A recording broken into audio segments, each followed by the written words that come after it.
Bismillahirrahmanirrahim. Assalamualaikum warahmatullahi wabarakatuh. Asyhadu an la ilaha illallah wa asyhadu anna Muhammadan abduhu wa rasuluh. Allahumma sholli ala Muhammad wa ala ali Muhammad.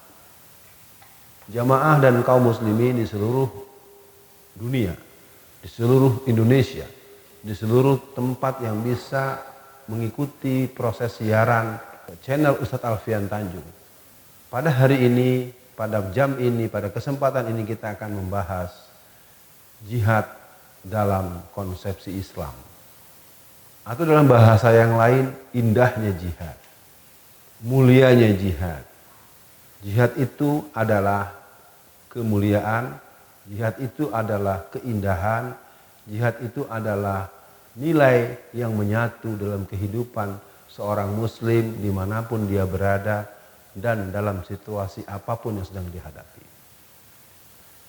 Pada kesempatan ini kepada para jamaah dan kaum muslimin, kita akan mengawali dengan sebuah pertanyaan. Ketika dalam sebuah firman Allah dalam surat As-Saff, Allah berfirman di ayat 10. A'udzubillahi minasyaitonirrajim. Ya ayyuhallazina amanu hal adullukum ala tijaratin tunjikum min azabin alim. Tu'minuna billahi wa rasulihi wa tujahiduna fi sabilillah bi amwalikum wa anfusikum zalikum khairul lakum in kuntum ta'lamun. Nah, kita bisa memahamkan bahwa terminologi jihad hari ini menjadi satu pengertian yang mantap di satu komunitas yang mungkin belum terlalu luas.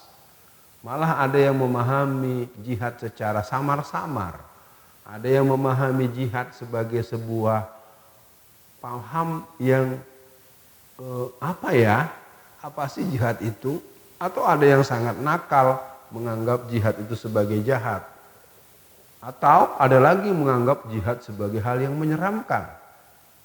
Dalam kajian yang kita sampaikan pada kesempatan kali ini, jihad dalam perspektif Islam, dia merupakan sebuah istilah yang mungkin akan kita sebut sama dengan maksud peran-peran aplikasinya. Ada jihad, ada puasa, ada haji, ada umroh, ada zakat, ada infak, ada menikah, ada waris. Banyak istilah-istilah yang ada, dan jihad salah satu istilah yang dikenal dalam khasanah Islam. Nah, pada kesempatan kali ini kaum muslimin, umat Islam dimanapun Anda berada, Anda harus sampai kepada pemahaman jihad is the best. Jihad is the way of life. Jihad itu adalah jalan hidup seorang muslim. Maka kita mencoba melacak dulu akar kenapa jihad berubah dengan makna-makna yang jadi sangat tidak karuan. Kenapa jihad berubah dengan cerminan yang sangat retak, dengan pengertian-pengertian yang ngawur. Nah, ini harus kita dudukan. Memang inilah salah satu doktrin yang sangat tertanam kuat dalam jiwa as-sabiqunal awwalun. Rasulullah dengan sangat piawai dengan bimbingan Allah dan malaikat Jibril tentunya sebagai petugas yang disuruh oleh Allah untuk banyak melakukan proses transformasi, transfer dan penyampaian wahyu-wahyu Allah. Mengajarkan kepada kita secara teoritis, secara landasan-landasan syar'i dan juga secara aplikasi dalam bentuk praktek. Jihad itu adalah keyakinan dalam bentuk semangat, ajaran yang mengajarkan kita untuk sungguh-sungguh, ajaran yang mengajarkan kepada kita untuk melakukan tindakan penjagaan kewibawaan dan eksistensi Islam. Tidak ada jihad bagi orang yang tidak beriman dan tidak berilmu tentang Islam. Kalau kita mendengar istilah-istilah yang dinisbatkan kepada jihad seperti teroris lah namanya, apalah namanya, itu adalah omongan-omongan mulut-mulut orang yang di hati mereka tidak ada keimanan. Karena jihad itu adalah ajaran yang harus dipahami sebagaimana kita memahami sholat, sebagaimana kita memahami puasa, dan memahami terminologi-terminologi lain dalam wawasan Islam. Apa yang membuat kita perlu memahami konsep ini? Karena dengan semangat jihad itulah kita bisa paham bagaimana Islam bisa sampai ke negeri kita. Bagaimana khilafah kekhalifahan Turki Utsmani melalui titik sambungnya di Aceh, titik sambungnya ke Yogyakarta, ke Solo, sampai ke Indonesia bagian timur, yang ada di Ambon, yang ada di daerah-daerah Bone, Sulawesi Selatan, dan tempat-tempat secara nasional. Semangat dakwah, semangat jihad itulah yang membuat para penyiar Islam itu sampai ke negeri ini. Dan catat, Islam masuk ke negeri kita pada abad ke-7, berarti di awal-awal dan di masa-masa kejayaan Khulafaur Rasyidah. Jadi kaum muslimin, para pemirsa yang berbahagia, kita akan mencoba mendudukkan bahwa jihad itu adalah ajaran Islam. Jihad itu adalah kalam suci. Kita sama dengan ada satu bait lagu atau satu rangkaian lagu yang berjudul Panggilan Jihad yang ditulis oleh seorang budayawan dari Sumatera Utara dan kemudian disebarkan atau diluaskan oleh Buya Hamka. Seorang seniman yang ada dari Medan, dia mengarang sebuah lagu yang berjudul Panggilan Jihad. Allahu Akbar, Allahu Akbar, Allahu Akbar.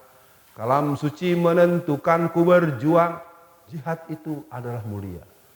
Jihad itu adalah kesucian di hadapan Allah. Jihad itu adalah jalan hidup bagi orang yang beriman. Jihad itu adalah wujud eksistensi Islam dan umat Islam dimanapun berada. Artinya ketika seorang muslim tidak punya jiwa jihad, mari ingat bagaimana Rasul mengingatkan. Diharamkan kepada kamu yang dalam hidupnya tidak pernah punya cita-cita berjihad untuk Islam. Maka orang-orang yang tidak meyakini jihad sebagai sebuah doktrin yang harus diyakini dengan sepenuh hati, dengan senyum keimanan, dengan keberanian, dengan syaja'ah, maka kita akan mulai bertanya, apa arti jihad itu? Jihad adalah kesungguhan. Sungguh-sungguh dalam menerapkan Islam dalam diri, keluarga, dan mendakwahkan serta mengembangkan, mengajarkan dan seterusnya, termasuk menjaga nama Islam baik secara terminologi maupun eksistensi. Maka kemudian kita pahami kenapa mesti berjihad. Karena kita memahami dalam kehidupan manusia itu punya pilihan. Rasulullah mengingatkan al-halalul bainun, al-haramul bainun. Halal itu jelas, haram itu jelas. Dan orang-orang yang tidak mengerti hakikat keimanan, tidak mengerti hakikat keilmuan Islam secara maksud dari ajaran Islam itu sendiri, cenderung mengajak kepada yang haram. Kita sama tahu bagaimana di seluruh dunia orang-orang beragama dengan seluruh kitab yang ada melarang minuman keras. Tapi ada satu kebijakan yang diambil di satu negeri yang mayoritas Islam, tapi justru malah mempersilahkan pabrik, produksi, dan penggunaan itu sebagai hal-hal yang dianggap kearifan lokal. Itu kearifan lokal setan, kearifan setan lokal, bukan kearifan orang-orang yang beriman. Karena Allah mengingatkan, ya ayyuhallazina amanu innamal khamru wal maisiru wal azlamu wal ansabu min amali syaitan fajtanibuhu la'allakum tuflihun. Maka orang-orang beriman akan berjihad untuk memberantas kemaksiatan. Karena dakwah pun bermata dua, amar ma'ruf nahi mungkar.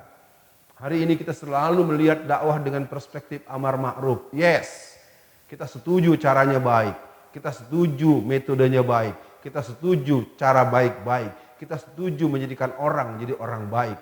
Tetapi kita pun setuju untuk menolak orang yang mengajak pada kejahatan. Disitulah disebut dengan nahi mungkar. Bab nahi mungkar akan diisi oleh barisan jihadis. Jihadis bukan teroris. Insya Allah pada kesempatan lain kita akan lebih mengurai apa itu jihadis dan apa itu teroris. Kesempatan hari sebagai sebuah kajian pengantar, jihad itu diperlukan agar kita mengerti bahwa menegakkan Islam itu membutuhkan perjuangan. Kenapa? Karena disitulah Allah akan melihat, sungguh-sungguhkah kita menjadi muslim yang baik?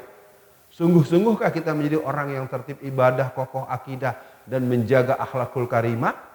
Tentunya dengan revolusi akhlak, bukan dengan revolusi mental. Kita punya Allah, kita punya Pancasila. Sila pertama ketuhanan yang Maha Esa.